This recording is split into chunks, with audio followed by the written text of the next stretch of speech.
The day did not begin with anything remarkable, and that was precisely why it would be remembered. In the quiet, ordinary rhythm of Lanford, where conversations drifted as freely as dust in the afternoon sunlight, Jackie entered the house without knocking, as though doors were merely decorative suggestions rather than barriers.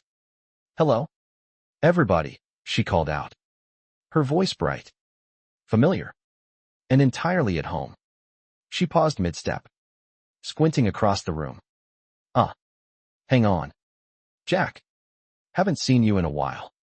There was something comforting about the way she said it, as though absence was temporary by design and everyone always found their way back eventually.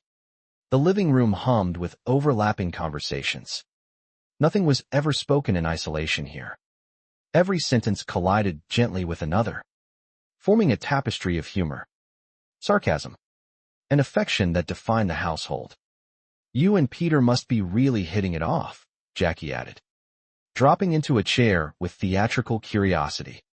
A shrug came in response. "Actually, my days are free. You know Peter.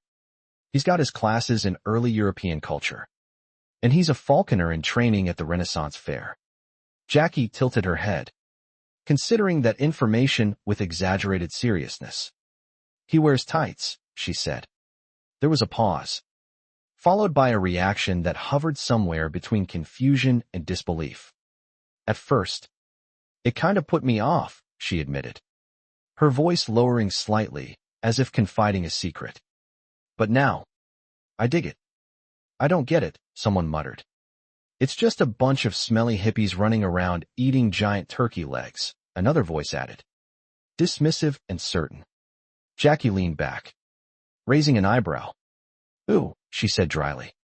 "I was shot at so people could do that." The room fell quiet for exactly one heartbeat, then returned to its usual chaos as if nothing significant had been said at all. Because that was the way things worked here. Even seriousness wore a layer of humor, like a coat that no one ever took off. Then came the letter. It sat on the table with the quiet authority of something official, something that carried consequences whether anyone invited them or not. Dan picked it up, squinting at it like a man who had already decided he would not like what it contained. Well, he muttered. "Looky here." "What is it?" Darlene asked without looking up, her tone already prepared for disappointment. "It's a letter from the city of Lanford." That was enough to draw attention. "I know what that is," Darlene said flatly. "Clean up your yard, or we'll do it." Dan shook his head slowly, almost savoring the moment. "Nope." Now everyone looked. "It's a permit," he said, holding it up as though it were something sacred, "to start construction on a backyard chicken coop." For a brief moment, silence claimed the room. Then Jackie laughed. "You waited for that?"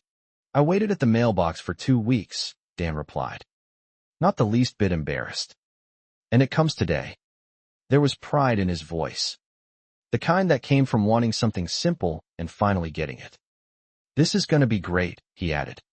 Darlene crossed her arms, already bracing herself. "No way we're doing this. You won't even know it's here," Dan insisted. "I'll handle everything." A pause. "Except building it." "Of course," she said. "You'd have to do that." The logic was flawless, in the way that only completely flawed logic could be. Jackie, meanwhile, had already begun imagining a future that felt oddly luxurious.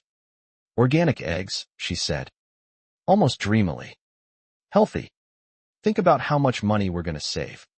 Darlene looked at her with perfect stillness. "How big do you think our egg budget is?" But the idea had already taken root. And ideas, in this house, did not need permission to grow. They simply did. By the time the children came home from school, the chicken coop had transformed from an impractical suggestion into a fully realized dream. "Hi, kids," Jackie greeted them with unusual enthusiasm. "How was school today?" They barely had time to answer before she leaned forward, eyes sparkling. "And wouldn't coming home be even better if you had your very own chicken coop?" The reaction was immediate. "We're getting a chicken coop?" Mary asked, her excitement spilling out faster than she could contain it. I want that so bad. What is it? Another voice asked. Curiosity trailing behind excitement.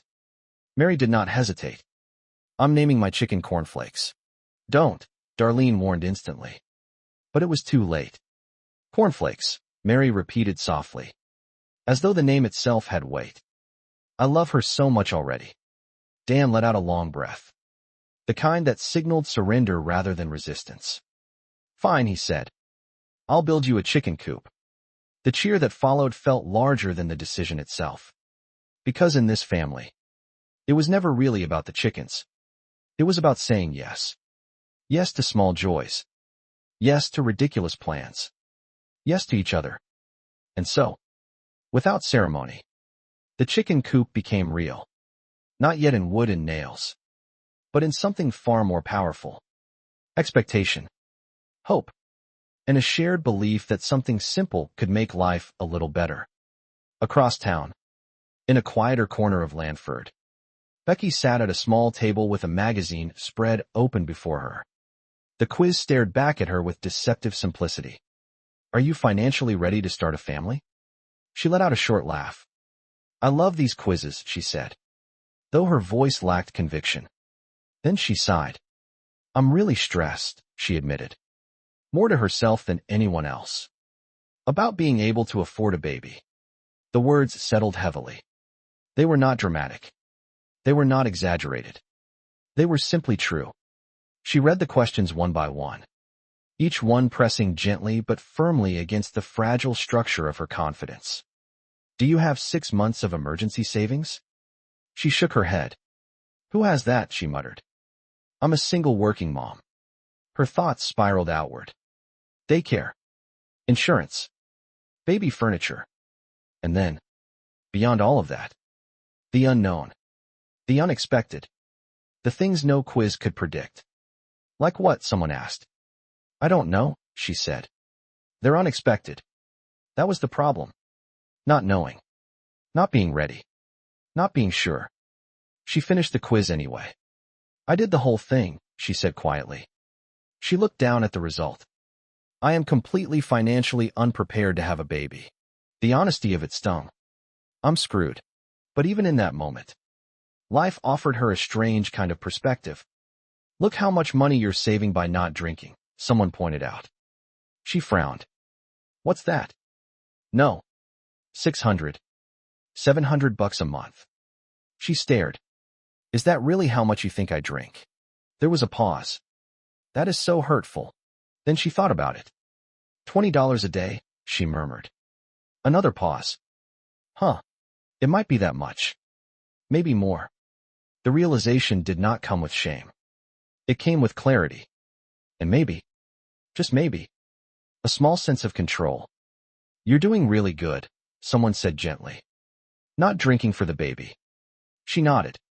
How many days has it been? 21, she replied. Brutal days. And yet, she was still standing. Still trying. Still choosing something better. One day at a time. That had to mean something. Even if she was not sure what yet. And somewhere, quietly, without announcement or approval, something inside her began to shift. Not completely. Not all at once. But enough to matter. Enough to begin.